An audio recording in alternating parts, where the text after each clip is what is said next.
Hi, Hello. welcome to our podcast. Lez-Come-Together. I'm Jana. And I'm Jo. Hi, Jo. Hey, Jana. Where have you been? Where or how? Well, where? And that will tell everybody how you've been. I've been great. I'm just like amazed I did this first time. Are you impressed? Yes, Jana did do it first time. I mucked up. So, yes, impressed by you. Disappointed, obviously, in myself. Yeah, I'm really well. Back from back-to-back holidays. Back-to-back holidays, It people. was back-to-back. We went to Portugal, came back 2 days, full on at work, washing, ironing, repacking, and off to Cornwall. Lovely. It really And was. the weather's been amazing too. Do you know what? We escaped UK at the right time. It was just at the start of the proper heat wave. Yeah, crazy. And we went to Portugal where there was beautiful 24 to 26 degrees. No, it got crazy here. 37, 37, yeah. We watched it from the pool in Portugal. Oh, you sons of a gun. What can I say? It was really difficult for people because the difference is when you're on holiday, you're next to a pool, you don't have to do anything. But people were trying to do stuff like shopping and then get the food in our cars and kids. Oh, it was horrible. Horrible. Walking your dogs, looking after kids, cooking, Yeah. We didn't have to do any of that. No. We went to a 3-day wedding. Our beautiful friend Eva and Maria got married. Ooh. And invited us to a wedding in Portugal, which was a 3-day event. And oh my God, was there a lot of food, a lot of fun, lots of just wonderful people. It was the best. I don't know about the rest of you listening to this pod, but you can go off people, can't you? Sorry. Yeah. Well, no, good for you. And Cornwall, was that to visit friends? What were you doing down there? Yes, it was. So, sorry, I'm just going to go back to Portugal because we actually went with a couple of other friends. That was Amber, who's our big fan, and Natalie. Hi, her wife. Amber. Hi, Amber. And Natalie, obviously. And But Natalie, Natalie's not a big obviously. fan, so, you know. Do you know, I think she might become a big fan. Why? I don't know. She knows me better now. She will suddenly find me much funnier now she knows me. Okay, good. Do you know what? Me and Molly, we never spend more than a night and a couple of days with the girls. So we were like unsure how that's going to be. And it was the most wonderful week in this beautiful Airbnb with a pool, beautiful gardens, and just awesome time. It was like a mini retreat. Amber and Natalie are just so like us. So we got really well. Great. It was one of the best weeks I had away with people. Well, when I say that, I think last time we were talking about the best week you had in the retreat. I mean, I'm not sure how many best weeks you're allowed. They Sorry. keep coming. I can't help it. Can my green eyes get slightly bluer again, please? Good for you. You deserve it. You work very hard. Yeah, well, I did. I come back and sent about 2 emails, did some jobs at work, and packed up and off to Cornwall. We went with Nicola and Dan, which again was a wonderful long weekend away with friends. Yeah. And was that an Airbnb? That was a little caravan campsite in Loo, in Cornwall. Ah, it was funny because we're going to talk about loos later. Oh, yeah, are we? Oh, yes. And he had a hot tub and, it was just so wholesome. Sounds good. You So sound you're jealous. fine. Yeah, not jealous at all. I've been to Munich and Hamburg and yeah, that was all work. I remember, which means I'm knackered. Vicky's away for the week, which means I'm doing all duties around the house. I mean, how dare she? And working. And Isaac's not at school. So it's chaos, total chaos. I got to be honest, John, I'm a little bit worried because when I walked in, you had knickers and socks wrapped around your neck and you were trying to hang up the washing. I'm not designed for these You things. were struggling. Yeah.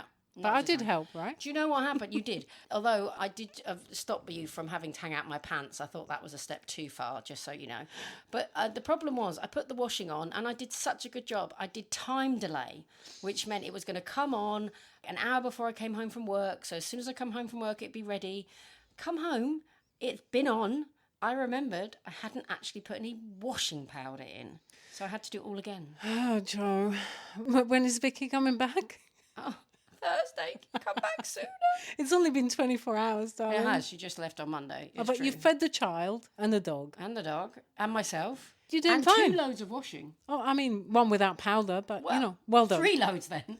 Do you know, that is not as bad as when I had my nephew come over years and years ago. He came over to help me And my partner had a daughter at the time, so she was off school. So the nephew came, to stay with us and help with the kid.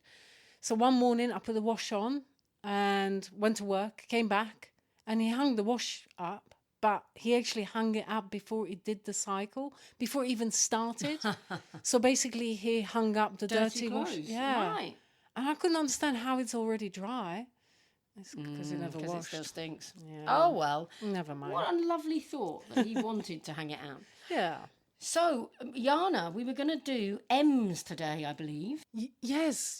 Should we start with marriage? Well, because you've just been to a wedding, why not? Yeah, absolutely. And just to experience, because I've been saying for years now, I would love to go to a lesbian wedding. Have you only ever been to yours then? Yes. Oh. No bugger invites me to their wedding. I got to a point where I'm telling my friends to get divorced just so they can get married again. Yeah, fair enough. I mean, that's not expensive for them. What a great idea. Eva, you saved the day. Yay. Thank you for the invite. And was the gay wedding, did it live up to expectations? It superseded the expectations. I've never been to a 3-day event like that. There was a pre-wedding lunch where you kind of met everyone, you got fed, loads of food. You could have stayed as long as you wanted. Next day, wedding started at 4 p.m. So we had a whole morning in the pool, chilling, meditating with the girls. And then went to a wedding which went on to 4 a.m. Wow. And the food, I mean, there was so much food. And they thought about every single detail. I think it cost a lot of money. But at no point it felt like they're showing off. It felt like everything was done with like people in mind. It was very thoughtful, little things, little touches. The band was amazing. Food was amazing. Everything was absolutely incredible. And the two brides were so beautiful. Yeah, I mean, you what more showed do me you the want? pictures. I mean, Yeah. what more do you want? What more do you want? Because I think often, and again, huge generalization, but a gay marriage as well, the families are so happy that they found each other, and because obviously it's not as easy plain sailing to find the one when it comes to being gay than it is if you're straight. I'm sure there's some people that will say it's really hard being straight, but for me, my family were just so pleased for me. I mean, maybe they just thought I'd never find anyone, but just the love in the room, I was like, yeah, this is exceptional. Yeah, and it was exactly that. Everyone was like just Brilliant. beaming with pride and happiness for the two brides. Beautiful. And honestly, it's amazing, the marriage, but the reality is the hard work starts there. Yeah, I get. Is it hard work? Yes, marriage is hard work. I mean, how long have you guys been married? All right, 3 years. It doesn't start yet.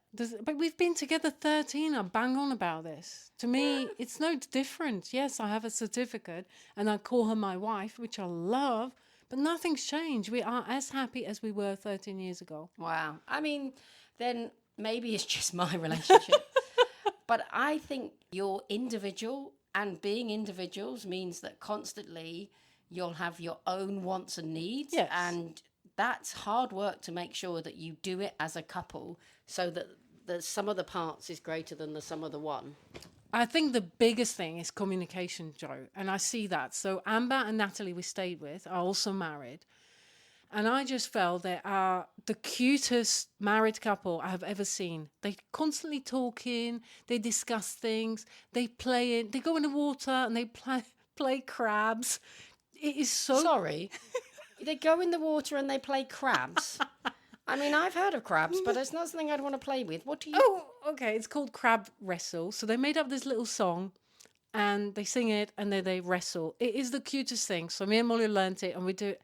And you know what? This is exactly what I learned at the retreat. You need to take yourself back to your childhood sometimes. Yeah. And you need to keep doing that in your marriage.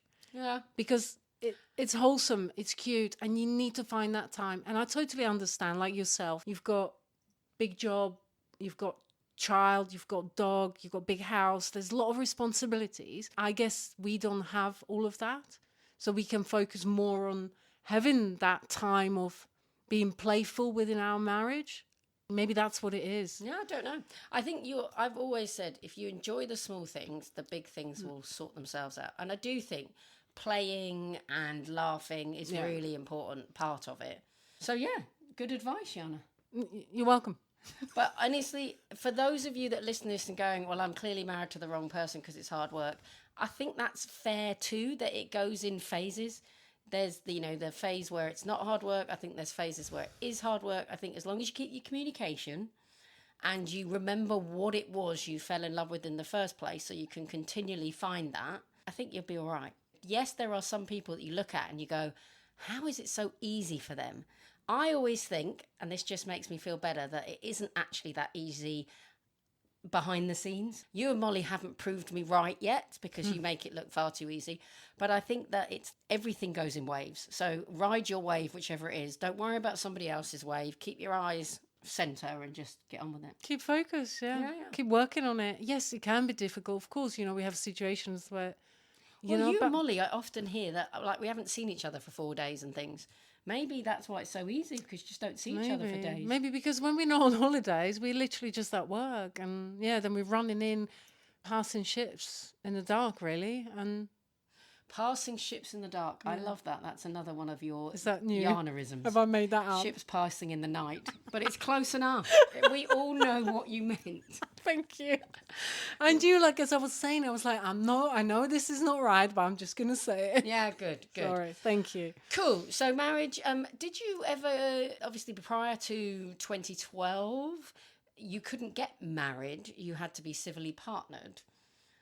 Did that reach your radar? How did you feel about that? Not at all. Never considered it. Never done it. Okay. So you weren't at that point, a relationship, so it didn't matter to you. Were you one of those people that were fighting for equality in marriage, or didn't care? Well, I was going to prides, and like talking about things to people, and yeah, of course. But to me personally, it didn't matter at the time. Okay. So we got married in 2010, which has meant we had to be civilly partnered. And I remember that I was just so thrilled that we could be anything, because it only came in a few years before, that I didn't really complain about it, but always use the term when people said, are you married? Yes. Because as soon as I had to say, no, I'm civilly partnered, I basically had to come out. Yeah. Again, my choice whether I come out or not. I'm not ashamed in any way, but I don't have to tell you everything about my life unless I want to. Well, you don't have to tell me anything about yours. So, but did it also feel like a little bit, correct me if I'm wrong, like a second-class citizen thing? No. Because you've not been able to get fully married. Well, this is why it was important for me that it became equal. And as soon as it came, we got married, but we didn't celebrate it, as in Vicky and I went to a registry office, we signed some papers. They actually didn't have the paperwork that said that I was the second wife. They had to cross out husband and write wife because it was so new, which again was just one of those things that's like, okay, so this is weird for you. But Isaac came with us. We've got a few photos from the day. Beautiful. And we went and had a nice meal. But I thought it would undervalue our ceremony, because a lot of people said, well, get married again, have another celebration. And I'm like, no, our first one was perfect. Why would I? We did get married. We had always said we were married from 2010, regardless of the rules. Beautiful. Yeah. And have you ever thought about renewing your vows? That's funny. I once spoke to my brother about this because he renewed his vows. Nice. And he said, it's a lose-lose situation. If someone asks you to renew the vows, it's going to cost you a lot of money. True. And if you say no, it's going to cost you a lot more. Oh. So no, we never thought about it. We never talked about it. I don't quite get it unless you're going to get like a great holiday out of it, then go for it. I guess where I think it would be really important is if there was a period where things got rocky and you both agreed to put it behind you. I tell you one thing was interesting is when we were getting civil partnered, I asked Vicky for a prenup. Oh. She said no. It was just like, no. And I'm like, but wait a minute. I bring a house and significant savings into this relationship. You bring nothing. And that didn't go well. No, I'm not fucking surprised. Did you ask Molly? It crossed my mind. But I was not as brave as you, baby. Yeah. But actually, to be honest, I think at one point she offered it. Oh, see, Vicky didn't. She just went no. Oh my God, Jo, you are so special. Yeah. Really special. Well, I have seen relationships that split up and it got really messy. And I was like, I know you're not marrying me for my money. so can I have a prenup? She went, no. And I went, oh, okay. Well, never mind. You still did it. Worth a try. Yeah. Yeah. Good. Yeah, exactly. Well done. You'll be fine, Jo. You'll be fine. Don't worry. Exactly. Talking about 5 years later. No, 50. Oh wow. 50. Talking about vows, so Yeah. it's different, and this just goes to show how we're all different, right? You're going to renew yours. You've only been married 3 years. Yeah. You're fucking joking me. Not yet, but either at the 5 or 10 years for sure. Now, there's a couple of reasons for that, okay? We're so different. We are, aren't we? Like, because fuck money. It doesn't have to cost a lot of money. Our wedding did not cost a lot of money, Jo. And I know. you went there. And was it nice? Amazing. It was amazing. We did not feel the difference in our bank account. We did it over a year, slowly paying for things. For the wedding. It was really quite a cool. We did a lot of stuff ourselves. We didn't have DJ. We did our own list and played it off a laptop and a speaker. Do you know what I mean? Yeah. These are the big savings you can do. And, it was still amazing. Anyway. You don't want a second present, do you? What? Yes. We're going to go back to Thailand for a honeymoon. So no. Why are you renewing your vows? Come on, get there. All right. So I was trying. Sorry. So Molly I'm just seeing money. Molly loved her dress so much. She wants to wear it again. We had it cleaned and it's still in the wardrobe and she can't get rid of it. Yeah. She wants to wear it again. And I want her to wear it again. It's beautiful. Other thing. I wouldn't fit into mine. Let's hope she can. Don't listen to this, Molly. You're amazing. But that's Ask for a prenup. That is the plan. I want to see her in that wedding dress again. That can be done behind private doors, You can do that. It's not the most same. nights. No, and this is what I'm getting to. Some of the people that were at our wedding, we don't see anymore, strangely, which actually is quite difficult for me because I thought all those people at our wedding, because we did it so late in life, we thought they're people that will stick forever. But as you know, life is. Life is never as you expect. Exactly. But we have so many new people in our life that we would love them to experience us getting married. Yeah. I mean, you just want a big piss up with your new Yeah. mates. And they like really up for it. Let's Why do not it. then? Okay. Yeah. Well, we'll come again, but there's no good. new present. No, that's fine. I don't want it, darling. It's fine. It's not what it's about. I don't remember if I even gave you a present the first time. Yeah. And also Amber and Natalie. So they were going to get married and then COVID happened. They already had deposits down. They had dresses picked and everything. And it got cancelled. So they never actually got weddings. So they're going to renew their vows. Obviously, I totally understand that. They've never had the big celebration. I think you two are just being greedy. Fair. But to be honest, if you're taking your friends and entertaining them, then that's lovely. 'Cause Exactly. Some people call it vow renewal. Some people call it a Piss up. party. And if Molly's already got an outfit. Yeah, exactly. Fits. Yeah. Okay, cool. So you're on 3 years. It's either on 5 or 10. Yeah. Okay. Well, I mean, look, at 5 years, look around and see how good your friends are. Yeah. If they're the good ones, go. Okay. If not, wait till 10. Fair enough. Okay. But also at 10 years, I'll be mid-50s. So, I want to still look okay for the pictures. So it might be 5.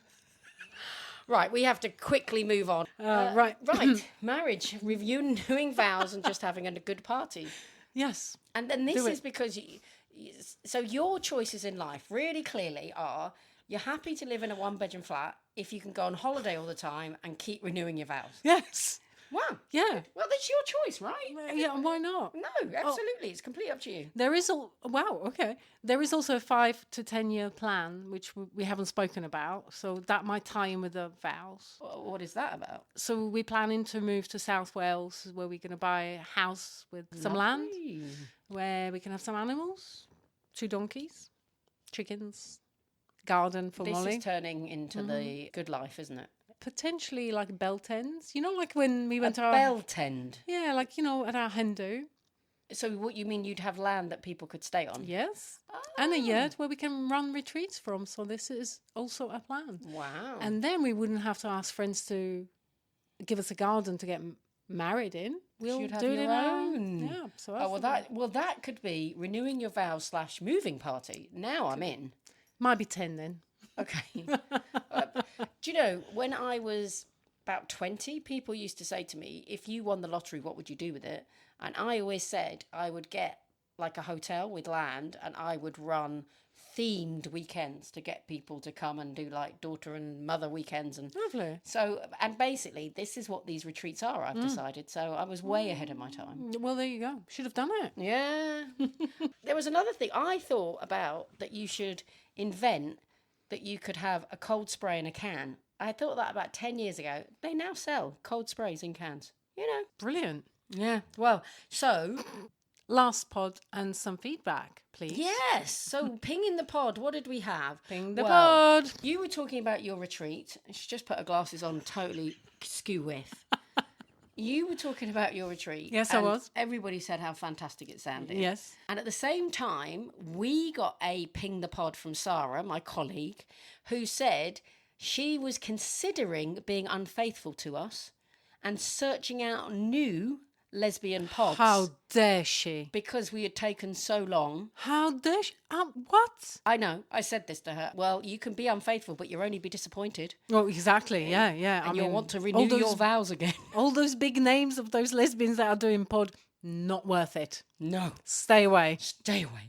Anyway, so I explained that you were on a retreat, which is why the pod was delayed. And she said, I'm also on a retreat. How amazing is that? She was on a juicing retreat. Juicing. And she does have a plan that when she stops working, like the rest of us, that mystical when, she plans to become a retreat junkie. Oh, sounds lush. Like, just go on retreats the whole time. She can be at your Wells place. Yeah, definitely. It'll be open for anyone that wants to be a retreat junkie. That was Sarah's. What about you? I had a couple. Sam Page, listen, as soon as it came out, of course. Loved the jingle news and hearing about the retreat. And she would be more than happy to be part of the pod and interview if we ever want her. Brilliant. We definitely got to sort out this interviewing. I will try and catch up during the summer break with my mate that's come out in her mid-50s. We're trying to meet halfway, so that would be awesome. Then my friend Kathy, who has been a fan of the pod from the start. Thank you, Kathy. Yeah, you angel. We were talking about pride and why do we have to keep going on about it? Yeah. Well, she found a post from the lovely Tom Allen. Tom Allen is the one who does Channel 4 shows and is Love him. Clearly a gay man. Obviously, he talks about lots of gay issues and he's very clearly out. And he gets a lot of hate mail on his social media about why he's always being so explicitly gay. I'd like to read you his response. He says, "But I have to. And every 5 minutes. It's most disconcerting, especially when I'm at a funeral and my timer goes off. I guess I talk about it because it's part of my identity. And straight people get to talk about theirs every 5 minutes at least. But you'd be exhausted if you messaged them too, I imagine. And since I was made to feel ashamed about it for most of my life, I'm still not over that now. And I get messages every 5 to 10 minutes saying that it's actually helping them by me being upfront about it, so I might just keep on going. And in a world where people are questioning whether children should be taught in schools that gay people even exist, and where parts of the world want to stone gay people to death, I wonder if it might be more important than ever for us to talk positively about who we truly are. Anyway, mustache as my timer is about to go off. By the way, I'm gay." I love Tom. He's brilliant. I met Tom. He's just Did you? gorgeous, gorgeous human being. Oh, Yeah, I was at London's LGBT Awards a few years ago, and he was there at the table with his celebrity mates, and he was so sweet. great. Quite happy to take a picture with me and stuff. Yeah, really nice guy. Well, good one for you, Tom. And this is why we do this pod, just to keep it out there, front and centre, that loud, proud, everybody's welcome in our community. And it's just about being yourself. And whether that person is always at a retreat, on holiday, or renewing their vows, or a miserable git that has to work hard at her marriage, it's all good. We're all different, Joe, and I am one of those people, because I am gay. I love talking about the fact that I am gay, because I think, exactly like Tom, it helps other people to feel more confident. Yeah. Because if we all just walk around and no one knows, and that might make those other people feel, oh, maybe I should just be quiet too. Yeah. Well, they might want to come out and talk about it and be gay openly. So Be them true selves. Honestly, that's what is important. Everyone can be their truth self. Because if that happened, there'd be a lot less war in this world, a lot less hate crimes, and a lot more love, respect. But just on that as well, I think it's very valid if you are someone that's gay and doesn't like to talk about it. Fine. That's absolutely valid. Yeah. We are all different. Yes. What other pod pings did you get? Pod pings. Oh, do you remember we were talking about G-strings? No. Oh, yes, we were, because Yeah, you were talking about how it was a cheese. Yeah. I'm not sure that went down very well with some people. With who? I have a feeling that a lot of women that I know actually wear a G-string. Good for them. No one said anything, but I still stand for what I think about them. They're uncomfortable. Well, yeah. And someone really important in my life confirmed that, and that is Mama Liz. She tried it, not for her. Not going back. No, not going back. Absolutely. No. I honestly feel that G-strings are also for very young women that have very pert bottoms. Otherwise, you need relatively substantial pants that can hold them where it needs to be, those cheeks. Simon. Oh, he's got a G-string, has he? Excellent, Simon. Good for you. Go for it. Simon next. All right, go for it. What did Simon say? Obviously, listened, loved it. He was on the train and was laughing out loud at the jokes. Absolutely loved Izzy's joke, the finger painting one. Oh, that was so rude. Blushing. Absolute filthy humour with a small touch of disgusting. This is the year's winner. Thank you, Izzy. Oh, so the what it best says. joke is Izzy's. Well, don't worry, Simon. I'm coming back for more. I'm going to stop trying, to be honest. I didn't ask him about G-string. Maybe I should. Yeah. On a weekend, I hear. Nicola, I love that. Actually made Dan listen again.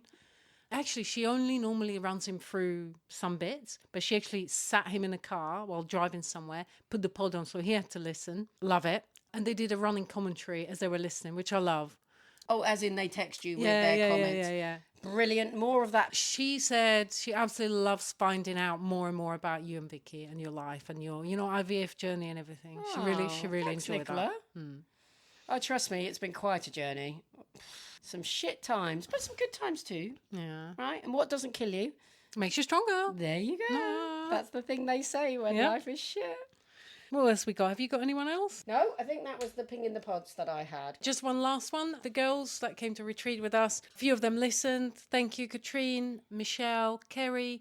Don't know if Viv, Alyssa and Georgia listened, but those that did absolutely loved it. So thank you for listening. Yes, welcome to our pod regulars. Okay, so we're doing M's. We talked a bit about marriage. You wanted to talk about the Matilda effect. Well, I was just... Because I don't know what it is, so if you could explain. Well, it's not exactly relevant to what triggered it in me, but there was something that company I work for posted, and it was to do with some kind of award they won for being inclusive and employing women. Right. Which is great because railway is full of men, which is Very great male. because, they do a good job. And for years, it was only men. But we now have more and more women that are doing fantastic job. And the company is doing a fantastic job of employing more women. Great. What I did not expect is the comments from all sort of random men on this post on social media attacking this statement and talking about women in not a very nice way. So give me some And examples. how dare they? Well, simple things. Oh, yeah, it's because they wouldn't be able to do this or lift this or do that. Or this is why there's no women on the railway, because they just can't do the job. Like, Wow. excuse me, hello? Yeah. Like, I've been there 17 years and doing pretty damn well. Wow. So, and this is the problem, because there were probably thousands of people, men, who read that message and thought, great, but didn't comment. And then you get one or two, and they're obviously very verbal, making ridiculous comments. But actually, all that does is make every woman that had felt, thank you for recognising us to the company, like undervalued and persecuted. It really saddens me, but I deep down I know there are, and I know a lot of good men that would never say that or even think that. Yeah. But I think what we also need is more men that are allies to women. Loud allies. Loud out allies. If you hear another man talking like that about women on the railway, stand up to it. Or in any place. Well, obviously, yeah. Also, this comes into this Matilda effect, right? Because this Matilda effect, if anyone hears an incident where something like this happens, male or female, you got a champion. So explain what it is. Well, basically, the Matilda effect is the systematic under-recognition, denial, or misattribution of women's achievements in science and academia. You know, there have been so many examples. Well, actually, the film we both watched, it was about NASA, the women, the black women. Hidden Figures. Yes. That was quite a good example. Yeah. Where all those amazing women, mathematicians, were doing incredible job and they didn't really get a recognition for it. Eventually they did, but how many women went unrecognized? And it's also often that the woman is in a position where there's a boss or manager who's a man. And when in science there's discoveries, often the paper is published in the name of the boss. And that, I think, historically has happened over and over again. Exactly. And this does say that Matilda effect is not just a historical issue. It persists today, and it does. Yeah. I know I'm not a scientist or whatever.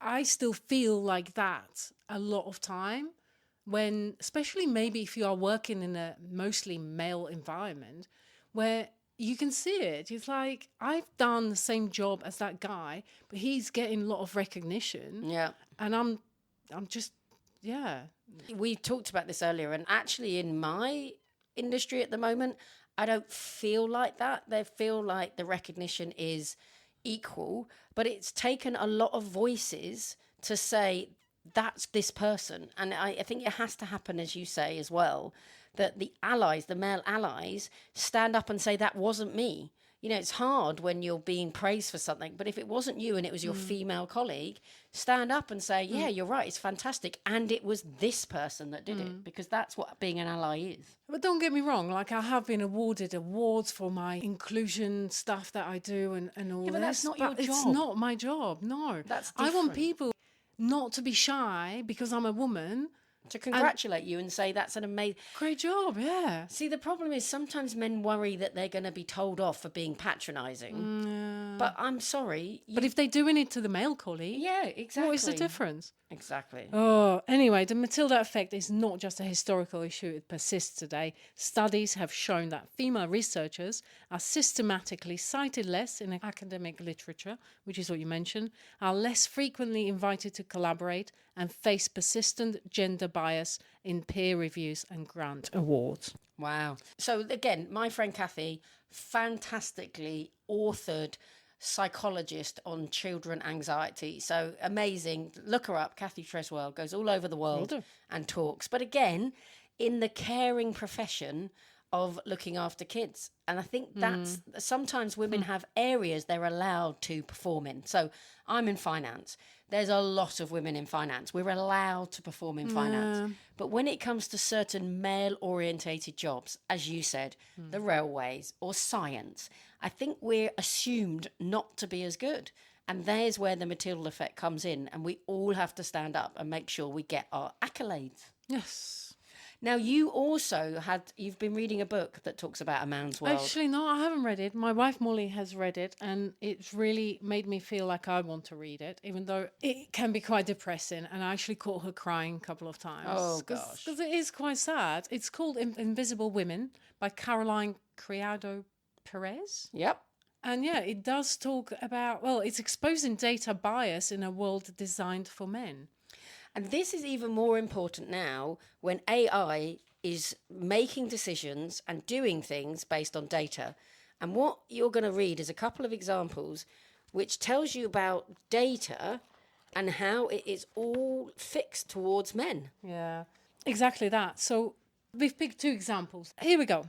There's the standard office temperature. Right. The formula to determine standard office temperature was developed in the 1960s around the metabolic resting rate of the average 40-year-old 70-kilo man. The recent study found that the metabolic rate of young adult females performing light office work is significantly lower than the standard values for men doing the same type of activity. In fact, the formula may overestimate female metabolic rate by as much as 35%, meaning that current offices are on average 5 degrees too cold for women, which leads to the odd sight of female office workers wrapped up in blankets while their male colleagues wander around in summer clothes. These data gaps are all inequitable, not to mention being bad business sense. An uncomfortable workforce is an unproductive workforce, but workplace data gaps lead to a lot worse than simple discomfort and consequent inefficiency. Sometimes they lead to chronic illness. Sometimes they mean women get very sick. It says something else, actually. But chronic illness comes, obviously, with so many problems. And it does lead to a lifetime of health issues and potentially earlier deaths. The topic is also, my office, it's controllable, right? So we have the temperature wars, where one person comes in and puts it high, next person puts it low, and it's all different depending on where you're sitting next to the aircon or not. But at the same time, you do often see women wearing blankets and coats, and it's about inclusion. Because if you're sitting there thinking, I am freezing cold, and other people are wandering around, going, well, what's wrong with you? Are you sick? You feel excluded. You can't have a level conversation with, a guy strutting around in his T-shirt, having a lovely time as if he's on holiday, and you're literally shivering. It happens all the time. Like, I'm always cold. Always, always cold. You get these looks like, oh, what's up with you? Menopause? Period? PMT? It's like, no. It's No, because just... that would make me hot. Yeah. Let's work on this. Exactly. Could you get some intelligence? Anyway, there was even another bit of statistics. Yeah, which is about the toilets. And Yeah. you know how we Back feel to about loo. toilets. So, this one I find really interesting, and it's so true, and it happens all the time. But on the face of it, it may seem fair and equitable to accord male and female public toilets the same amount of floor space. And historically, this is the way it has been done. 50-50 division of floor space has even been formalized in plumbing codes. However, if a male toilet has both cubicles and urinals, the number of people who can relieve themselves at once is far higher per square foot of floor space in the male bathroom than in the female bathroom. Suddenly, equal floor space isn't so equal, is it? But even if male and female toilets had an equal number of stalls, the issue wouldn't be resolved because women, and this is the important bit, take up to 2.3 times as long as men to use the toilet. Women make up the majority of the elderly and disabled, which are two groups that will tend to need more time in the toilet. Women are also more likely to be accompanied by children, as you know, as well as disabled and older people. Then there's the 20 to 25% of women of childbearing age who may be on their period at any one time and therefore needing to change a tampon or a sanitary pad. Women may also in any case require more trips to the bathroom than men. Pregnancy significantly reduces bladder capacity, and women are 8 times more likely to suffer from urinary tract infections than men, which again increases the frequency with which a toilet visit is needed. I know. And I then did a bit of research going, now there's scientific proof that women use toilets more often than men.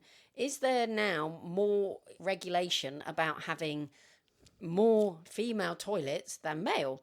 What did And you find? it came back and said, well, the regulations have changed in terms of being more explicit that there have to be single-sex toilets, like female and male, rather than gender neutral. But no, there is nothing in the rules that requires there to be more female toilets, although the statistics are known. And in reality, some companies have adjusted, but there's no requirement. But for fuck's sake, why? Yeah. Every time I go to use a public toilet, there's a fucking huge queue of women and there is no one queuing at the men's. Like, has no one looked at that and gone, we need to put extra toilets for women? For goodness sake, please. Yeah, absolutely. It's uncomfortable. As they said, it could be because you've got children. It could be because you've got a urinary infection. All those things don't allow you to queue, right? Yeah. Exactly. Yeah, I mean, I've queued before and I've gone, I can't. I'm in a lot of pain right now. I need to use the toilet. Now, this is where my mask looks come handy because, as you know, I get judged in the females' toilets for potentially being a man. So I'm like, well, fuck this shit. I am going to the men's toilet Good and for see you. what happens. Well, what happens is that it's pretty disgusting Yeah. most of the bleh, time. bleh. No thanks. And often I'll you queue. see the man standing in the urinal. No. But it's fine, Joe. I need to go. I'm going in that toilet to use the toilet because I'm dying and I'm in pain. Yeah, fair enough. But I'm not joining But it you. shouldn't be like that. No, it really shouldn't. No. But you mentioned mask, and that's something that is an M. So we wanted to pick on that. So could you explain what a mask is? I don't know why you're asking me. I don't know. It's Okay. a masculine lesbian, isn't it? Yeah, I mean, on the last gay news... It's me, baby. You baby. On the last gay news, we talked about that I Kissed a Girl was going to be stopped by the BBC. Good news is it's clearly for next year because it's just started again in this year. Oh, yes. And it is so refreshing because you've got all these lesbians saying, I'm a mask, and some saying, I'm femme. But being a mask means you're allowed to wear male looking. No, that's not okay. It's not allowed. You just choose to. Yeah, but so when I was young, that meant I had to buy male clothes. Whereas now you can buy women designed masculine looking clothes, which means they fit your body, they look good. It's celebrated how sexy these women are. Yeah. And that for me was a real problem when I was growing up. It wasn't appropriate that I was wearing shoes that weren't dainty. It wasn't, everyone was all like tomboy. And I really struggled with what to wear and how and when, and wearing dresses, felt the need. And you mentioned when you came to stay here, you opened my cupboard and were amazed how many female blouses. I needed to borrow something. Joe and I literally... Refused. Yes. But part of that is because I was never able to really be a mask that I think I probably would have been. And so now I'm kind of in between how I dress. I have no idea. We can change this still. Yeah, but I'm old. I can't be bothered. Okay, we need some work here, darling. We can work on this. Listen, I think surely being masked is just evolution of tomboy, right? To me, right? I always have been a tomboy. And I'm still a tomboy. It's just a silly name, really, isn't it? So I would be classified as a mask these days, which is kind of cooler because I'm not a boy and I'm not Tom. So mask sounds great. Masculine, female that likes to present masculine way. Exactly, but it shouldn't be as a boy because I'm not presenting as a boy. No. I'm wearing the clothing of a mask lesbian. It's not related to men at all. No. It's the clothing that mask lesbians want to wear. And it's that thing again where being a tomboy also associated that you'd be good at sport and things, which luckily I was. But not all mask lesbians will be, right? No, but obviously I am. Yeah. Not quite as good as me, but no. Yeah, interesting. I don't even think it should. It says it's short for masculine, but I don't even like that because I'm not trying to be a guy. I just dress as mask lesbians do. I want it to just be its own verb rather than a descriptive. I know. It's whoever chose the clothes to be one or the other gender. Why? Why was it always that the dresses were worn by girls? Yeah. And trousers by the boys? Why was it the girls were pink and the boys were blue? Like, come on, we are so over this now. I can wear pink, blue, yellow, whatever the hell I want. Skirt, dress, all shorts, whatever I want. But I choose to wear shorts. That doesn't mean I'm choosing to wear men's clothing. No, it's your clothing. It's my clothing. Right. Damn right. And that's my petition that we shall start. But it is that topic of society, and this has chosen, and I think I've mentioned it before, Isaac loved pink as a kid. And the amount of times we went to choose a cycle helmet in Germany and he picked the pink one and the shop assistant said to us, I don't think he wants that, do you? And I'm like, he's just told you he wants it. Yeah, but he'll get laughed at if he has that. I'm like, no, stop telling him what he wants and what he doesn't want. Good for you. It's crazy because that's what society does, right? I know. I made a woman jump in the ladies' toilets the other day. I'm that masculine. Oh, God. Oh, God, that was not nice. That, and it just kind of put a tone to the whole day. And it's like, why are people going and looking at me and judging? Like, just go in the toilet, do your business. I'm just there brushing my teeth. Right. That is a bit weird that you're brushing your teeth in all these public toilets. But what they don't understand is you've got Invisaligns. Yeah, and that I'm a girl in the girl toilet. I'm just a girl brushing my teeth in the girl toilets. I have brushed my teeth in some weird places, darling. Honestly, there's going to be a photo montage of all the places I have brushed my teeth at the end of this. Of the Invisalign. Yeah. Well, look forward to that, people on Instagram. Oh, good.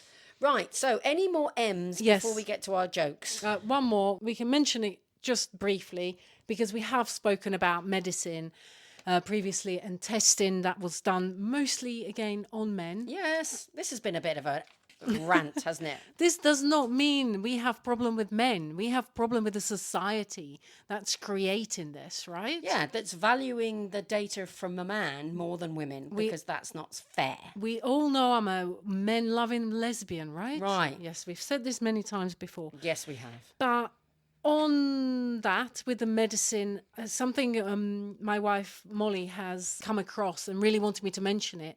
And it's actually a GP called Susan, who's a gardening GP. Ooh. And she does something called green social prescribing. And apparently it's becoming like a big thing. It's basically the practice of connecting people to nature-based activities and community groups. This can be community gardening, conservation volunteering, walking schemes, anything to improve their physical and mental health. And I think this is great. And this is something that I have started doing by doing meditation. I didn't go to see a doctor, but I have because, as you know, I tried the therapy on it. Yep. Mental health therapy. Yes, mental health therapy. That didn't work. Yep. So I have prescribed myself what I would call green social prescribing. I'm out there walking in nature, did the retreat, I'm meditating, I'm absolutely loving it. It's like non-clinical, holistic approach to healthcare. And so if you prescribe this to yourself, can you, take 3 days off and things? Can you say to your employer, I've prescribed myself some holistic green social medicine, which means I'm not coming into work for the next 4 days? This is a good idea. I have just booked myself for a dentist appointment to save one of my teeth. But no, I haven't tried that. Right. But what this is making me think I could do is get him to pay for my next retreat next year because Great idea. it's for my mental health. Yeah. Less 6 days if she gets to go. Okay, cool. So that was one thing on medicine, but you had another as well. As well as the green social prescribing, there is something called blue social prescribing, which is water-based environments, which is something you do, open water swimming. And now it can be prescribed by a GP. There are not many that do it. But I mean, I don't know how that works. Do they just tell you this is what you need to do and actually you can take time off work to do it? Or maybe you get because it can be expensive, right? Every time you go, you have to pay. Maybe they actually give people vouchers so they don't have to pay. Maybe, yeah, because like if you go to Wisley or whatever, which is beautiful gardens just locally, it's quite expensive to go. So maybe when it's prescribed, it's free. Yeah. I love open water swimming. It's so good for you. One of the things I did do that I don't think we've had podded since, I did the summer solstice swim, which meant we were at the lake while it was dark. They had all these fires burning. And then the sun rose over the lake as we were swimming Beautiful. around. That was great. It was really amazing. Even if you don't get it prescribed to your salespeople, just do it. Take yourself out there. See the sunrise, see the sunset, take a walk in the nature, go open water swimming safely, obviously. Just do it. It makes me feel so good, and I'm sure it will help you as well. And that is a good point. You said safely. There's currently obviously a bit of a heat wave and there's kids getting into open water and getting into problems. When I say open water swimming, it's an organised event where you get tagged in. Yes. You're using a float at all times. There are people with jet skis and canoes at all points. Please don't go and do this without safety precautions because you're all very valuable to us. We want you home safely. Yes. Well said. Good. Right, so now we've got all of our I think medicine. we've covered, Is it time for some news? I think we've covered M's very well. So let's do the news. This time I have some news. Provided... Wait. I need a jingle first. Oh, crap.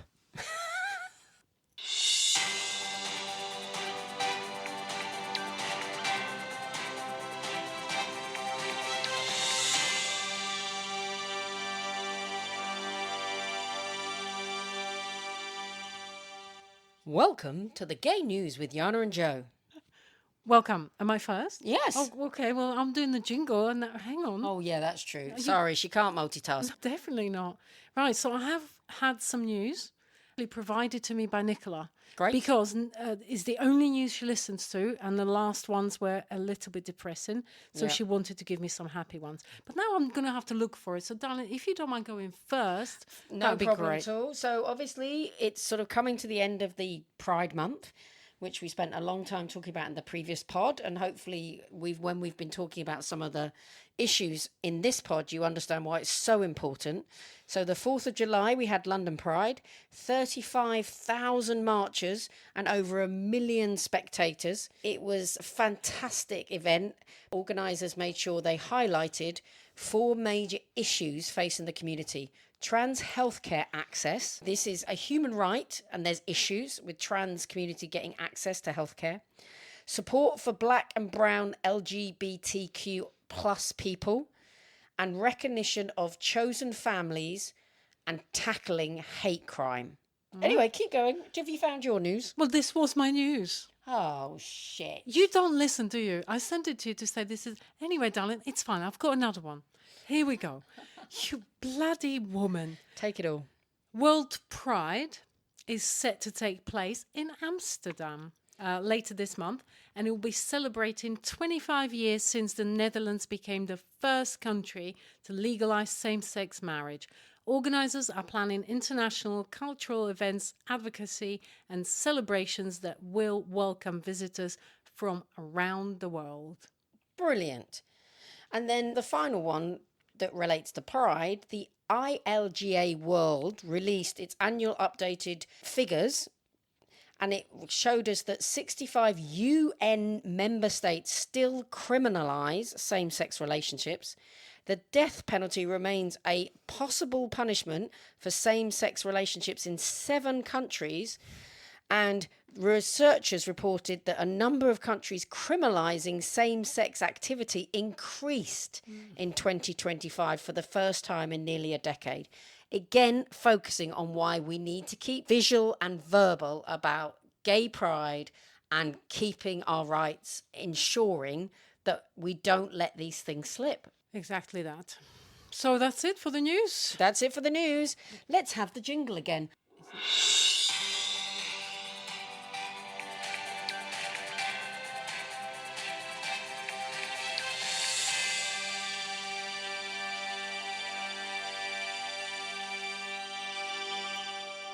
So, Jana, time for some jokes, I feel. Oh, this was... Sorry, we got to get better at this. Yeah, it jingle wasn't stuff. slick. There'll be a lot of editing of that.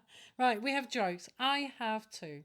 Also given to us by our fans. But my phone is now frozen, so please go ahead with yours. Okay. Who's the lesbian 8th dwarf with Snow White? Molly? Butchie. I just thought she's quite small. Could be her. You just dwarfed your wife. Good for you. Shit. What do lesbians call a broken dildo? Sorry, go again? What do lesbians call a broken dildo? Half of dildo. A dildon't. Dildont. A dildon't. Okay, so that isn't funny. Keep going then. You got another one? Okay. How do Roman lesbians have sex? Romantically. They Caesar. Caesar. Oh. Caesar. Okay, good. Back to you. Okay, they're not. I didn't say they were good. Okay, so these been given to us by our fans. Not easy this time, so they're not as So filthy. they're not going to be disgusting. They're not going to be filthy. Oh, In fact, shame. this one's from Nicola, and it goes like this. What do lesbians and golden retrievers have in common?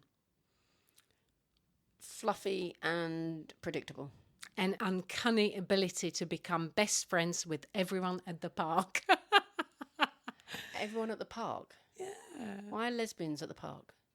I met my wife in the park. Oh, We just go out and make friends, lesbian. Do you not? no. Well, do I you? was a closeted lesbian, remember? We used to but just you're look not at each other under... anymore. Oh, I guess. I love that joke. I think it's great because that's what retrievers do. That's exactly what I've been doing for years. And we still, to this day, every holiday, every park we go to, we make friends all the time. Wow, that's such a good attitude. And are they normally lesbians that you meet at the I park? love a few. See, I know. Some I wish they were, but they're not. fair. Hey ho, such is life. I thought men hang out at parks, gay men, but I didn't know lesbian women did. I must spend more time at parks. Yeah, but it's the different kind of. It's not in the toilets. Picnic blankets. Oh, I think more picnic blankets and eating ice cream. I've ruined that joke. Right, go.